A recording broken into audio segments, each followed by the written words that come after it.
warahmatullahi wabarakatuh.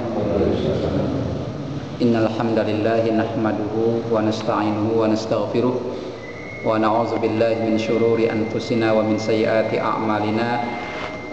May yahdihillahu fala mudhillalah wa may yudlil fala hadiyalah.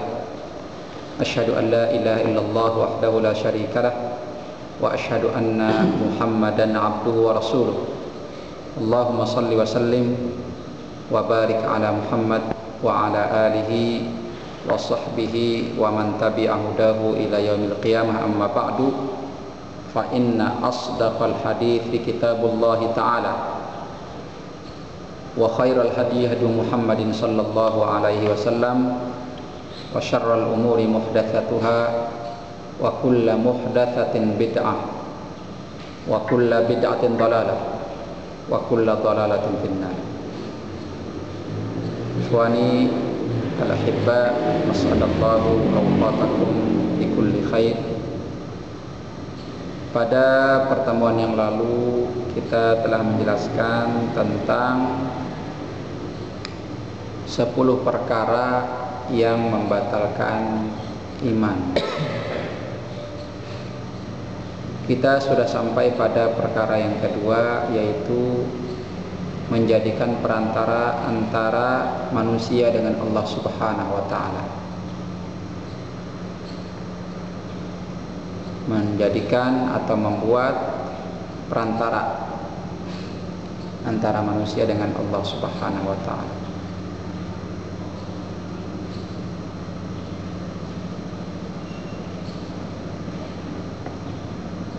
Sebelum kita lanjutkan ke pembatal berikutnya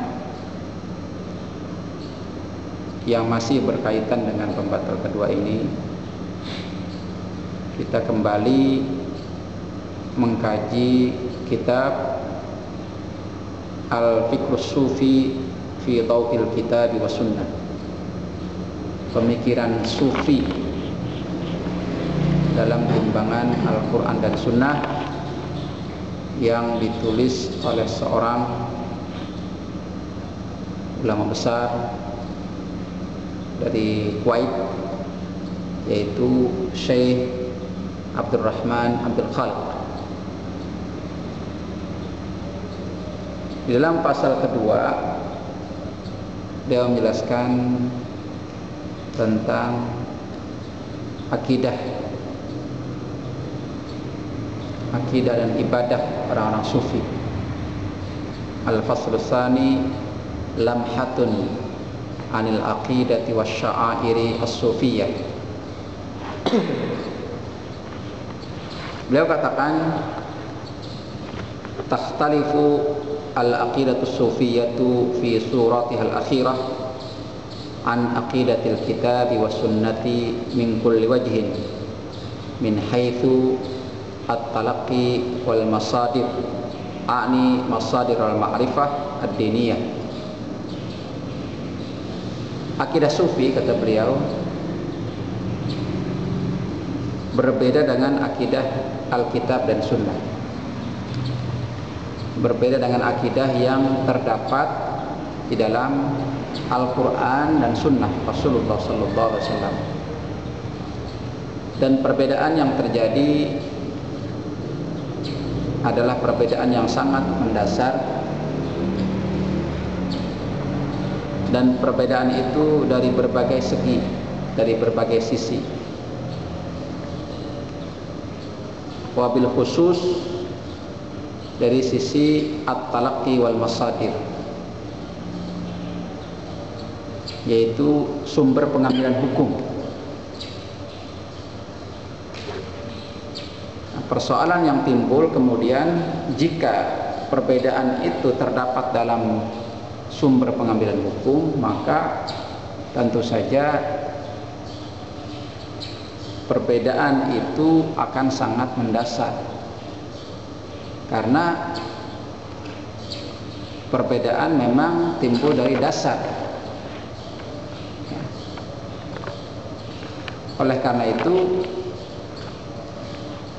akidah sufi ini tidak akan pernah bertemu dengan akidah Ahlussunnah wal Jamaah. karena perbedaan memang dari dasar, dari awal. Sebagaimana umpamanya perbedaan antara kaum muslimin dengan orang-orang non-muslim, Islam dengan Kristen umpamanya, tidak akan pernah ketemu. Kenapa? Karena dasar sudah berbeda. Islam dengan Al-Quran, ya, orang Nasrani dengan Injil, tidak pernah ketemu.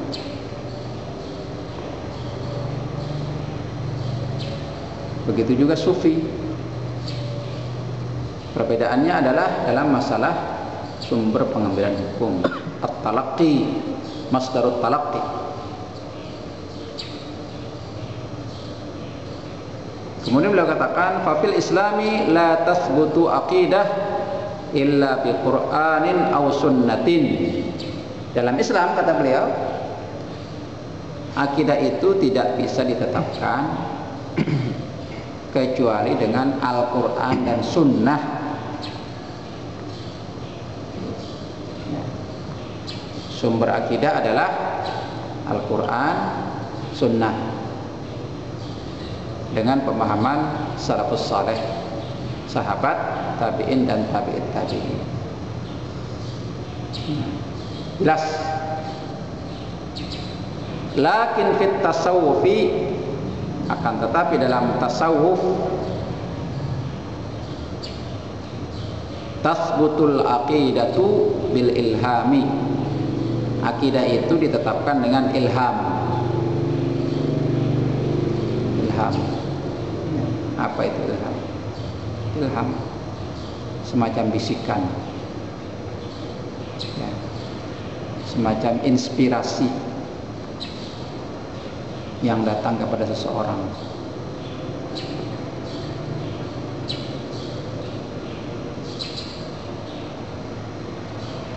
Imam Hasan al-Banna dalam Majmu'atul Rasail mengatakan ilham ini jika tasqadim, jika bertabrakan, bertentangan dengan Al-Quran dan Sunnah, maka ilham tidak bisa diterima.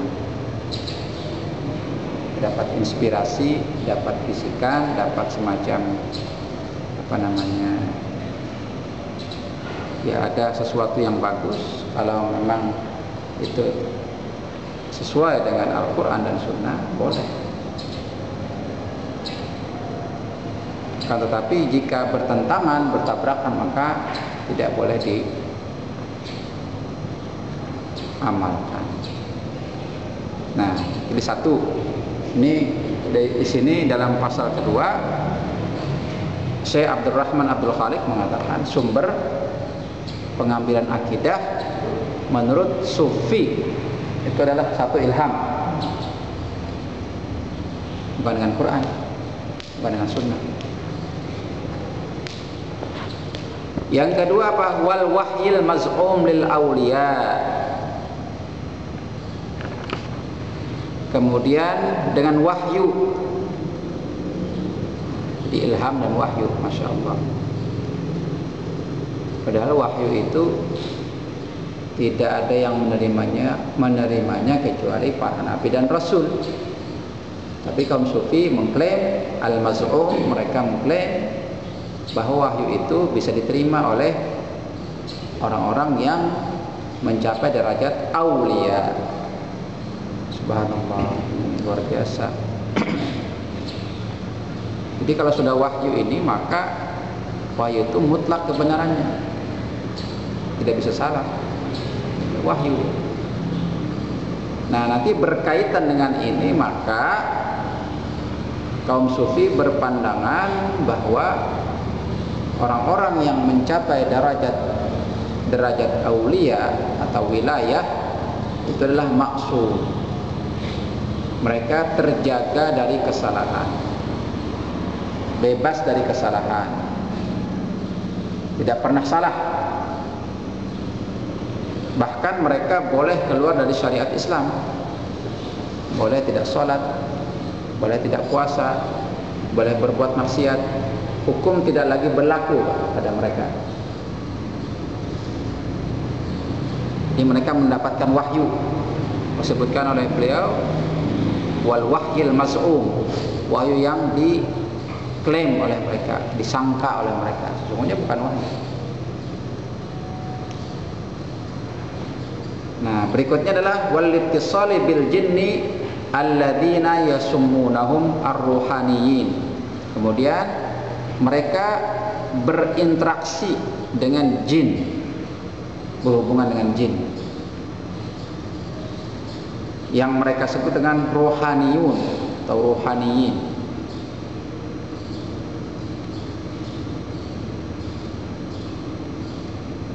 Ya. Berikutnya wa bi urujir ruhi ila samawat. Mereka juga mengklaim mereka ruh, ya, ruh jiwa itu bisa naik ke langit, naik ke langit. Wabil fana fillah, istilah fana menyatu dengan Allah Subhanahu wa taala. Fana mesra. Wan jilai mir'atil qalbi hatta yadhhara al-ghaibu kulluhu lil waliyyi as-sufi hasba za'mihim. Nah, kemudian tampaknya cermin hati, wanjilail qalbi. Mir'ah, cermin hati. Kalau sudah itu tampak, maka yazharu hatta yazhara al-ghaib. Perkara gaibnya akan tampak semuanya kepada wali. Ya. Jadi tidak ada lagi yang tersembunyi. Perkara-perkara gaib sudah tampak semua. Ini jelas sangat bertentangan dengan akidah Al-Quran dan Sunnah yang mengatakan, Allah Subhanahu wa taala tegas katakan, qul la ya'lamu man fis samawati wal ardil ghaiba illallah. Katakanlah tidak seorang pun yang mengetahui perkara gaib baik di langit ataupun di bumi kecuali Allah. Allah juga jelaskan dalam surat Al-Jin, fala yuzhiru ala ghaibihi ahada. Dia tidak memperlihatkan perkara gaib itu kepada siapapun. Sampai Rasulullah SAW sendiri katakan, qul, beliau katakan, lau kuntu a'lamul ghaiba lastakthartu minal khairi wa ma massani as-su. Seandainya aku mengetahui perkara gaib, tentu aku akan memperbanyak berbuat kebaikan dan aku tidak akan ditimpa oleh kesusahan. Itu Nabi. Artinya bahwa Rasulullah SAW sendiri sebagai manusia terbaik, ya, manusia terbaik, pemimpin para nabi dan rasul, tidak mengetahui perkara gaib. Orang sufi mengatakan wali mengetahui perkara gaib. Nah, kemudian wabil kasfi, ini hubungannya dengan kasyaf. Ini akan kita jelaskan satu persatu, ya. Akidah ini, kasyaf itu adalah terbukanya tabir, sehingga tidak ada yang tertutup, mengetahui semua perkara gaib. Sampai mereka katakan, sebagaimana nanti akan dijelaskan, tidak ada, bahkan tidak ada satu daun pun yang jatuh dari pohon kecuali diketahui oleh wali. Luar biasa.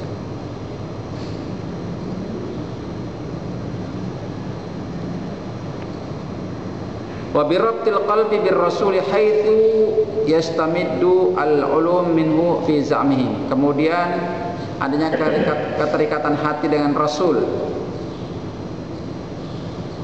ya, sehingga mereka mengambil ilmu langsung dari Nabi.